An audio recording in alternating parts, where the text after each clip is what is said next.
Oi amiga, oi chefe, como é que vocês estão? Cara, finalmente eu tirei aquele vestido e aquele salto, porque cara, tá me matando. Mas aqui nessa cidade a gente tem que usar 3 tipos de peças de roupa de acordo com o nosso sexo biológico. Que besteira é isso, cara? Tanta coisa pro governo se preocupar, eles se preocupam com isso. Eu também, eu espero que você esteja melhor. Hoje aqui no restaurante a gente tem muito trabalho a fazer. Pode pegar a maleta e levar para os mafiosos que estão ali na mesa 4. Tem $1.200 contados certinho nela. Eu vou ali terminar de arrumar as mesas. Nossa, mas você tá linda hoje, hein? Ah, deixa eu te perguntar. Você falou com seus pais sobre aquele assunto? Então, eu tô bem. Muito obrigada pelo elogio. Eu tô bem, assim, sabe? Algumas pessoas me olham estranho, como se eu tivesse alguma doença, como se minha homossexualidade passasse pra eles, mas já tô acostumada com isso. E sobre os meus pais, sim. Eu tentei falar com eles de novo, mas sem resposta. Depois que eles me descobriram, eles vivem como se eu nunca tivesse existido. Mas, na real, eu até prefiro assim, porque eu não conseguiria olhar eles da mesma forma depois que eu fui expulsa de casa só por conta da minha orientação sexual. Só mais um dia normal, num governo opressor, com pessoas preconceituosas. E sobre os seus pais, eu sinto muito. Eu passei pela mesma coisa quando eles descobriram. Mas família a gente constrói, né? Com certeza. E vocês são a melhor família que eu poderia ter. Mas mudando de assunto, você vai querer a mesma coisa de sempre? Batata frita com suco de maracujá? Isso, suco de maracujá. Chá gelado, né? Que eu tenho certeza que é o melhor que você faz. Já que o dinheiro todo do restaurante vai pra máfia, né? Não, então Beleza, mas é a vida, né? Só vou ali entregar maletas pros mafiosos e venho finalizar seu pedido.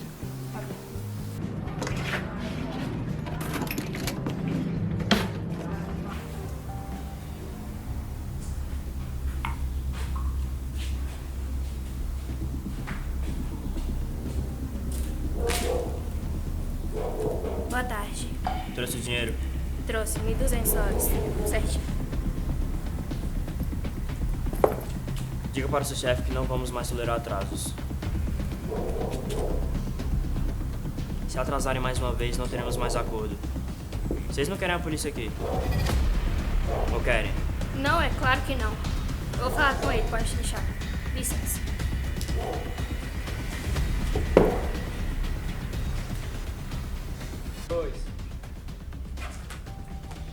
Você ouviu, né?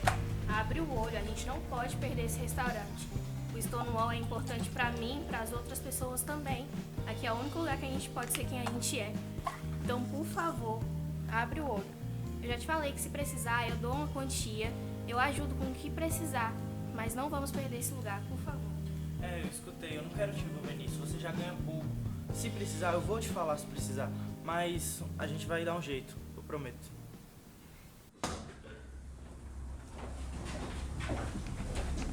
Tem que fazer a operação logo hoje.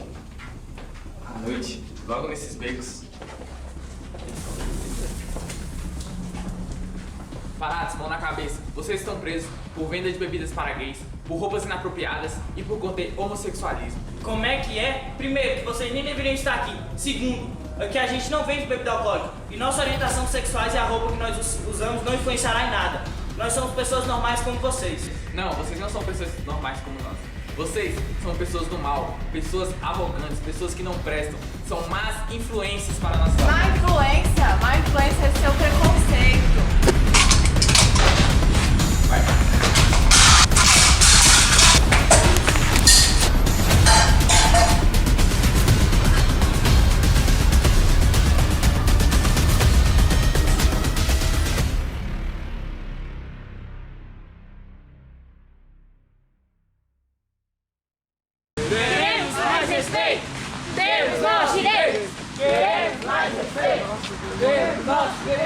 Queremos mais direitos.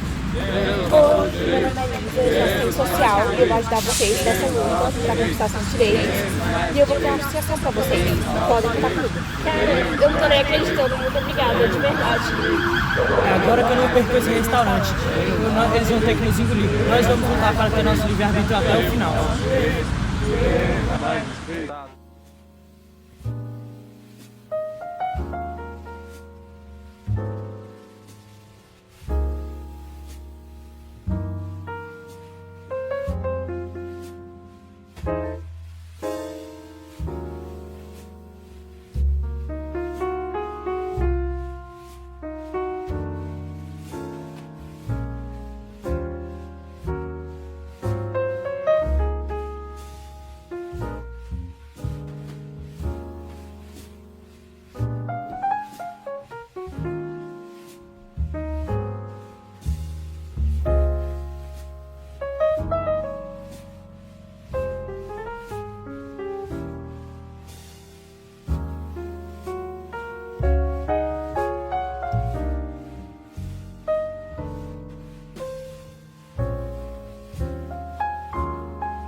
Tudo bem com a Emma? Tá tudo dentro daquele banheiro. Acho que é mais nervosismo, tá todo mundo muito eufórico e com medo dessa nossa nova vida. Apesar de nós não sermos mais considerados criminosos, tem muita gente preconceituosa e violentas contra a gente. É verdade, mas eu vou lá ver se tá tudo bem com ela. Ai, você tá fantástica! Essa é a Emma. Nossa, Emma, você está incrível. Obrigada, Castanho. Obrigada, Silvia. Cara, eu tô muito feliz, vocês não têm noção. Finalmente eu tô sendo eu, sabe? Finalmente aquela sensação de ser uma criminosa ou um ponto fora da curva se foi, sabe? Eu acho que essa sensação não é só minha, é de todo mundo. E graças a Lisa a gente foi considerado cidadão. Sabe o que eu acho? Eu acho que eles cansaram, porque ano passado a gente tava no mesmo dia, 5 dias manifestando. Fora que a nossa revolta foi a gota d'água para que o caos ficasse completo, porque juntou várias pessoas descontentes com o Estado.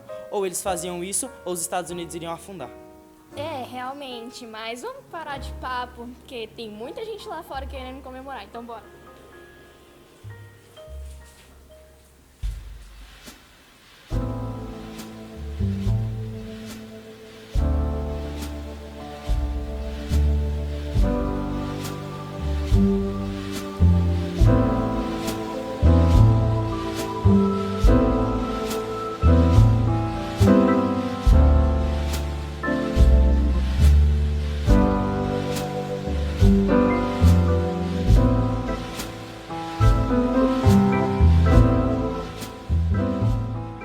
E assim, criou-se as famosas paradas LGBTs.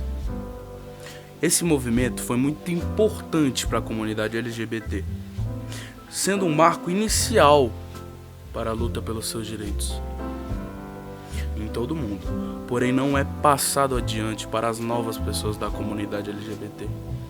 Por volta de 1988, ativistas começaram a usar o inicialismo LGBT nos Estados Unidos e a relação homoafetiva era considerada uma condição patológica. Sim, veja bem. E só em 1990 a OMS a excluiu de sua lista de distúrbios mentais. Dentro do movimento, as pessoas lésbicas, gays, bissexuais e transgêneros tinham o mesmo respeito. Isso estimulou algumas organizações a adotarem novos nomes, como a GLBT, Historical Society, fez em 1999. E uma das representantes mais importantes desse movimento foi a Silva Rivera. Era queer, latina, se identificava como drag queen e lutava incansavelmente pelos direitos dos transgêneros, assim como pelos direitos dos gêneros não conformistas. E a Marsha P. Johnson, que era drag queen, que tornou-se uma figura fundamental e catalisadora nos primeiros anos das lutas dos LGBTs nos Estados Unidos. E em 6 de julho de 1992, seu corpo foi encontrado no rio Hudson, poucos dias depois da Parada do Orgulho Gay daquele ano. O caso foi rapidamente encerrado e registrado como suicídio para os amigos, porém para Marsha Johnson foi assassinada aos 46 anos. E o restaurante bar Stonewall ainda existe até hoje e foi tombado como patrimônio nacional, estando aberto à visitação contendo as mesmas características dos anos 60. Hoje, em alguns países, já não é mais crime ser homossexual, mas ainda, sim, existem muitos países que, como o Afeganistão, Catar e Egito, ainda criticam o homossexual por ser homossexual. E por mais que em outros lugares não seja mais crime, mas ainda existem muitos casos de LGBTfobia aqui no Brasil. Uma mulher transexual é morta a cada 2 dias, sendo o país que mais mata pessoas transexuais. Mas por outro lado, cada vez mais a comunidade LGBT está sendo representada, como nos Jogos Olímpicos de Tóquio, que mais de 160 atletas se declaram que fazem parte da comunidade entre os LGBTs. Entre eles, Douglas Souza, jogador de vôlei da seleção brasileira, Ana Marcela Cunha, nadadora brasileira, e Marta Silva, jogadora de futebol da seleção brasileira. E na área da música e na atuação também, como Paulo Gustavo, Demi Lovato, Pablo Vittar, dentre outros. E dentre esse ramo, podemos destacar a Josephine Baker. Era uma artista conhecida na idade do jazz e se identificava como bissexual. Ela foi uma das artistas afro-americanas de mais sucesso na história da França e usou suas plataformas para defender o fim da segregação, se recusando a se apresentar em locais segregados e falando na marcha de 1963 em Washington.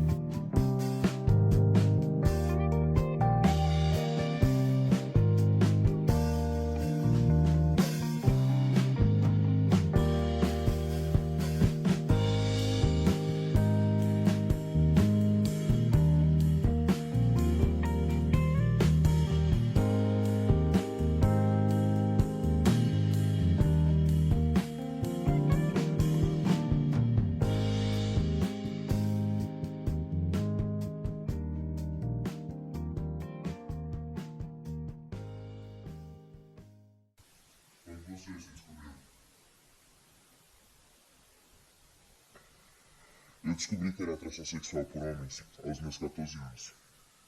Quando um homem mais velho se aproximou de mim numa lan house e passamos a conversar. As duas relações sexuais que tivemos foi com o meu consentimento. Mas, com certeza, elas caracterizaram pedofilia. Porque ele tinha total consciência do que ele estava fazendo comigo. Eu não tinha. Tanto é que alguns anos depois ele foi preso por pedofilia em outro estado. É importante eu deixar dois aspectos claros.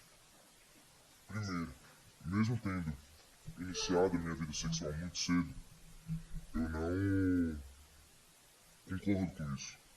E segundo, não sou gay em decorrência de um abuso sexual. Antes desse fato, eu já tinha curiosidade em relação a outros garotos, mas nenhum acontecimento físico.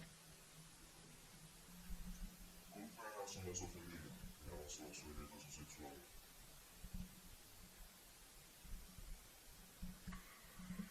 Por ter crescido em um lar católico, não foi uma das melhores, pois a Igreja Católica pede que os homossexuais renunciem seus desejos e vivam a castidade. Meus pais pediam que eu evitasse ocasiões em lugares que tivessem a presença de muitos gays ao mesmo tempo. Mas com o passar dos anos, e com o respeito mútuo e muito diálogo, passaram a ver que eu não escolhi ser homossexual e que o amor é só um. Não importa a forma, hoje em dia a nossa relação é muito boa. Já sofreu algum caso de homofobia?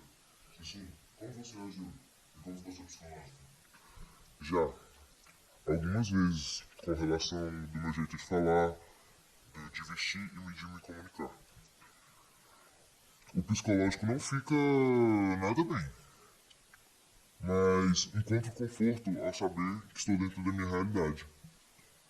Da minha vida, de um jeito que me faça feliz. E que ninguém possa interferir. Qual conselho você daria para uma pessoa que faz parte da comunidade LGBTQIA+, para a família dessas pessoas?